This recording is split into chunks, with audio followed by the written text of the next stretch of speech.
this film, I think the underlying theme is dyslexia, because, well, I know Yasmin is dyslexic as a person, so I know that, but also because in the filming there's a lot of shots of the books, and then the overlaying of the words of the books is like constantly there, and there's this like kind of, it's quite hypnotic, and it's very, I don't know, kind of, you can feel it overpowering your mind, and then I think if you are dyslexic, then that's probably how it feels when you kind of see all these books. It's quite overwhelming, because it's like, oh my god, am I supposed to read all of these? Like, it's scary for the person who is dyslexic, so I think that really came across in the film, because you can see in Yasmin's face that she was kind of like, oh my god, why am I here? I feel really uncomfortable, and it worked really well, and I really enjoyed it.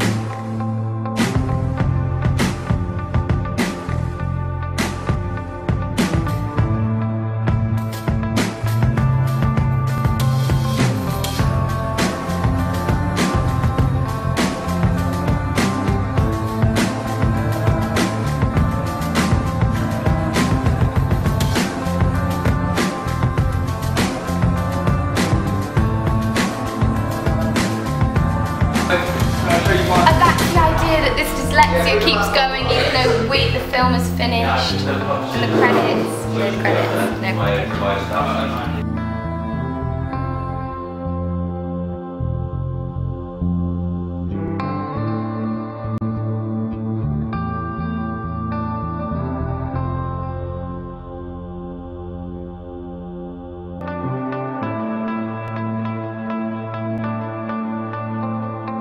That's a clever way to find out that she's dyslexic.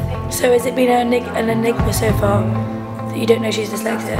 You guess that there's something bothering her about the place she's in, but then it's clever at the end because it confirms it basically. Yeah, it all links together.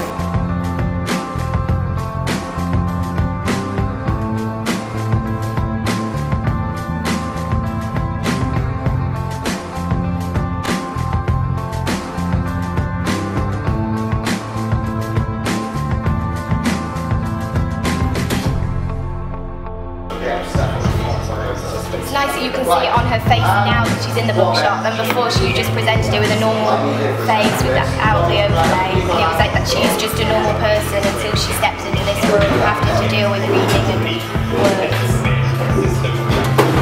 Oh, that's good. Simon! Here she just seems like a normal person, so you can see the contrast between now and later. But then like the trippy music comes in, so you know something's gonna happen, like something bad's gonna happen.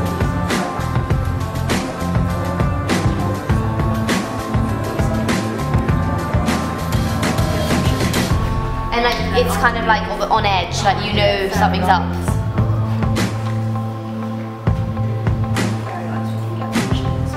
She's hesitant to go inside, which shows that there's obviously like something stopping her, like a barrier she's putting up.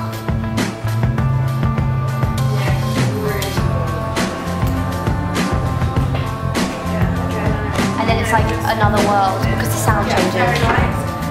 So you can tell this is like another one of her, like a side to her personality basically. And the creepy music's getting louder, so you can tell that this is something that's bothering her a lot.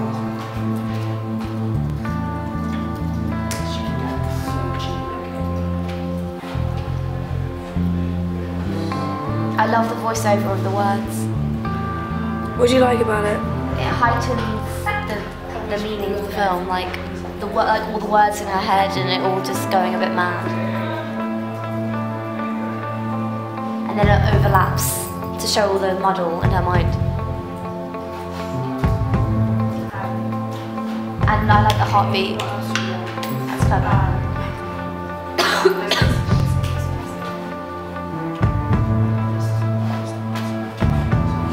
It's like showing the chaos in her mind every time she looks at a book.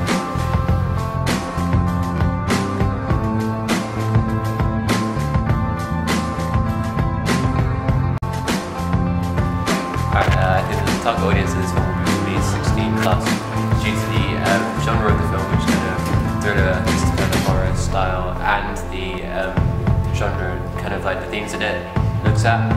because I don't think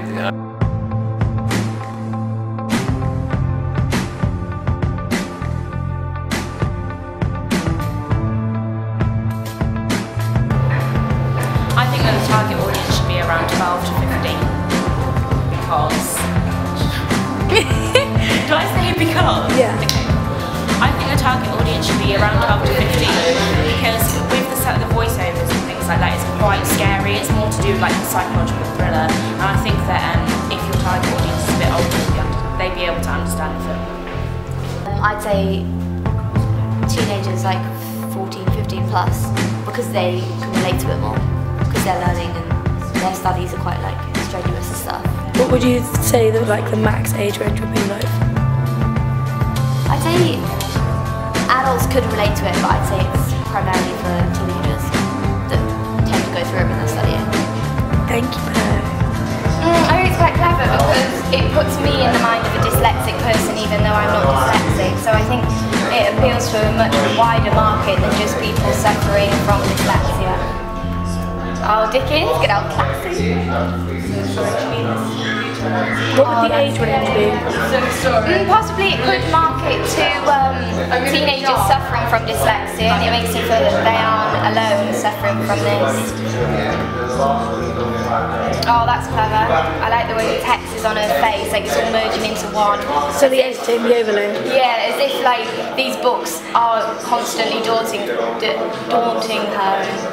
Words are always becoming a problem.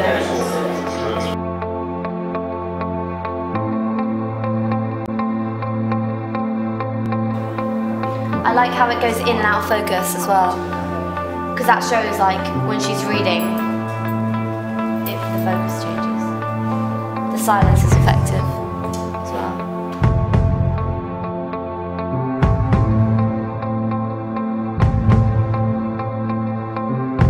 And that effect, the spinning effect, shows that it's making her feel like she just wants to collapse.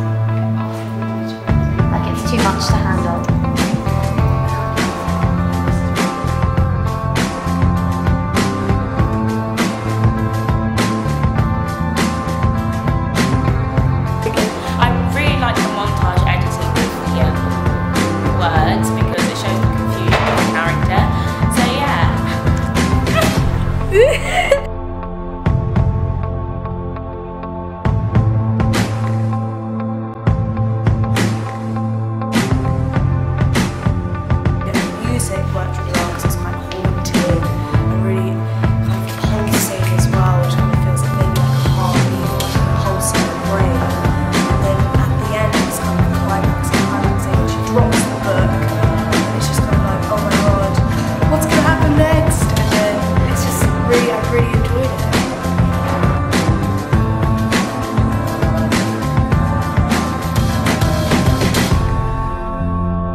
What you like about my film? I think the film has got various interesting parts. For example, the scene in the bookshop, extremely interesting. I think that is a fantastic film.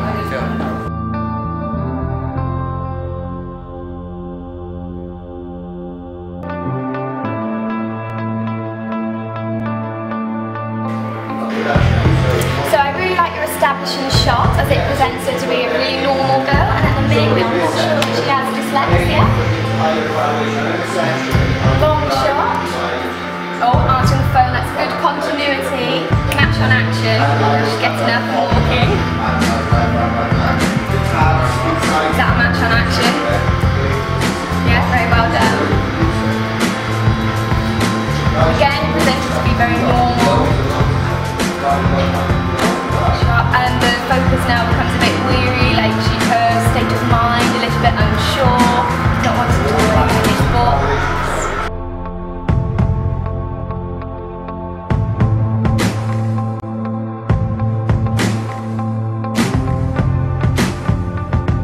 Okay, I liked the way it's been edited and put together.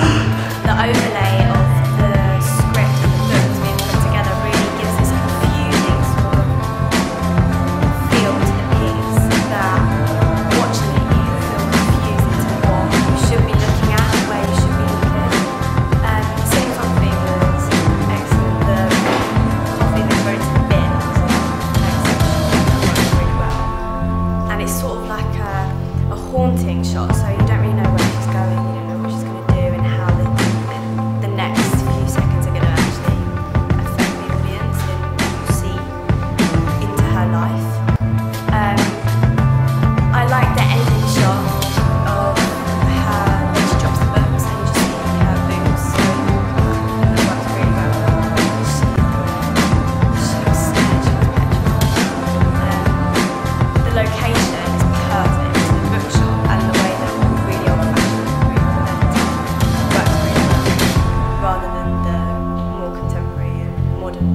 shops because they are more haunting, they are more thrilling, and yeah, I like that. I also like the contrast between the open space in the park and then the enclosed space in the shop. I think that worked really well. The character she used worked well as well because she could be anyone. She wasn't very stereotypically dumb blonde, and she wasn't very stereotypically a nerd. She was a very natural looking girl, and she was young as well, I think. So it just represented that this could happen to anybody. Well, I particularly like the cinematography there. I think Chloe's developed this style over the last couple of films that she's made, and I think something's really clicked with her cinematography. She likes to be that handheld, but she also likes to frame her shots quite sort of well. And I think that she's starting to juxtapose both of those sort of disciplines and mediums together now. And I think she's created quite a lot of meaning from it.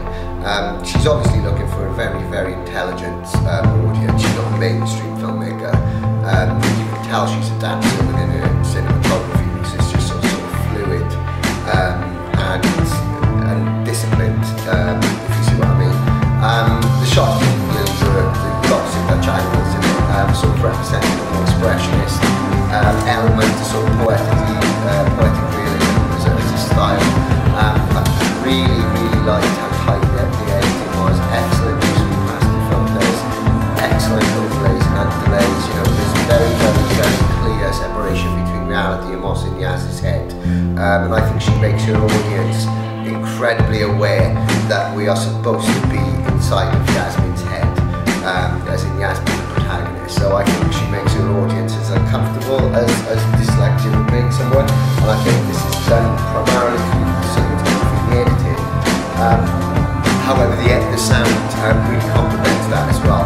So in terms of sort of the media language used to communicate, I think it's communicating some very, very, very complex ideas in a very simplistic way, which represents her characters perfectly.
Lovely shot. What would you like about the shot? I like the way it feels quite claustrophobic and that the camera is quite close to her face, which creates the idea of all these books are in her face and she can't get them out, which makes it feel like it's all enclosed around her and she feels stuck and isolated. Oh, I like the pull-on focus because that's like the way that a dyslexic person would possibly see them. Oh, and I like the sound. It sounds like the books are talking to her, coming to life.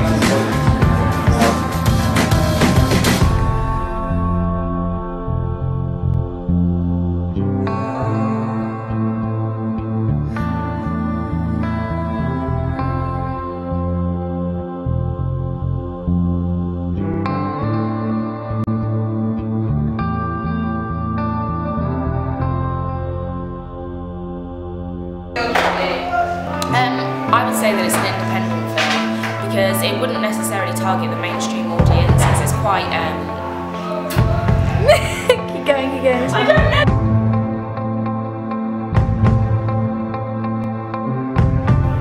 Well, I suppose there's two characters represented specifically within Flo's film. One being the bookshop owner, your dad, who is extremely eccentric, as obviously anyone who's seen this film can see. And Yasmin, you know, who's represented sort of very normal, sort of straight down the line female. The representation changes very quickly as soon as she comes into this bookshop. You know, it's a real beautiful use of sound design to sort of represent the sort of voices in Yasmin's head. So again, you know, it's represented very negatively, I suppose, or rather, I think it's represented quite realistically.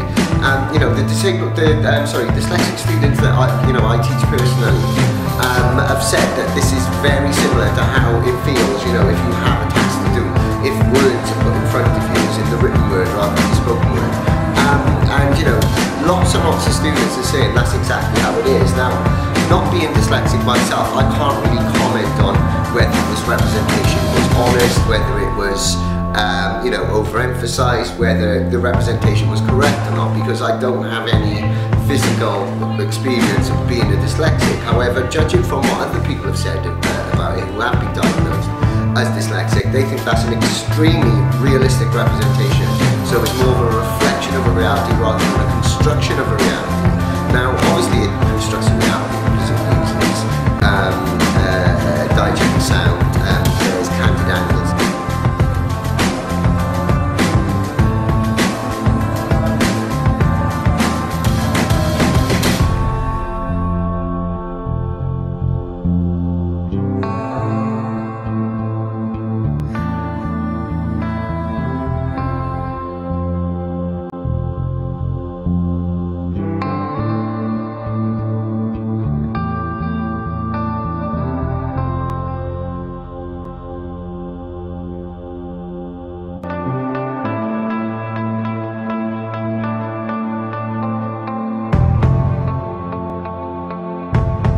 From this, what genre do you think it is?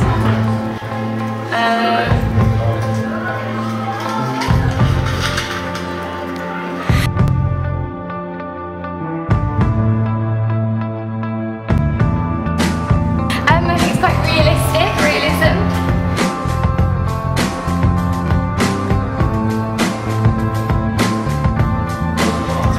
What target audience do you think this would be? Words are always becoming a problem. It's nice that you can see it on her face now that she's in the bookshop, and before she just presented it with a normal face without the overlay, and it was like that she's just a normal person until she steps into this world having to deal with reading words. Oh, that's good. Simon. That's fine, yeah. Simon, what's Do you think this would be an independent or Hollywood film? So it was good. The mise en scène is very good in as much as what happened within the structure of the scenes. Like, it's very clear the story was very simple. Music, did you say? Yeah. Music was simple, subtle, but underlying characters. Story. And what do you think the target audience is for this film? The target audience, I would have said was much more about school kids, probably around your age, maybe 14, 15. That really have got that have really connected with it more. What do you think the kind of max age range, like what would be top end of the target audience? I wouldn't say more than 19, 20, to be honest. After so would you say it doesn't really appeal to you as a... No, it does, absolutely, yeah, but I'm not a big kid. So I would probably say it's best suited for a younger audience because they get that sort of thing more, the feel of it more. An older audience, if you're going to carry on with that, it needs to be a bit more arty if you're going in that vein. Does that make sense? Yeah. Yeah. And what would you change about it? As I said to you, I would probably suggest like a montage scene of like maybe where you see her in the shop and there was like pages which were flying past her, so it would depict what's going on internally, but from a more theatrical visual point of view.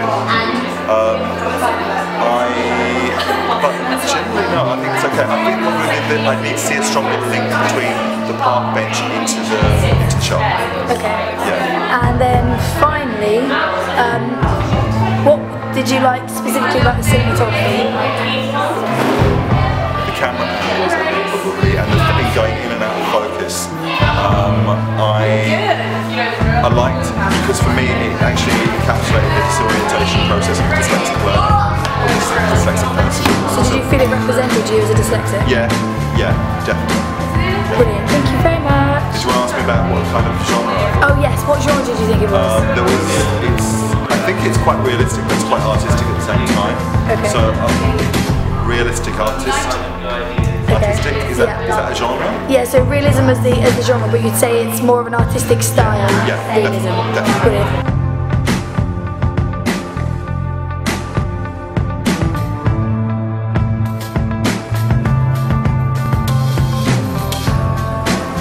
So what genre? Kind of genre we identify. Yeah, I think it's got a lot of genres.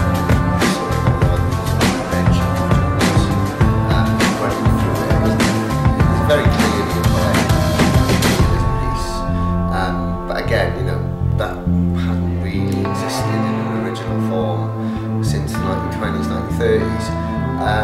But again, I think it's got a lot of elements from poetic realism, particularly within sort of narrative terms. It's very large by no position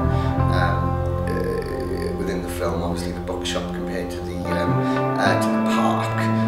But again, I think that shot of the bin sort of links both of those shots together, as in the enclosed within such a wide open space.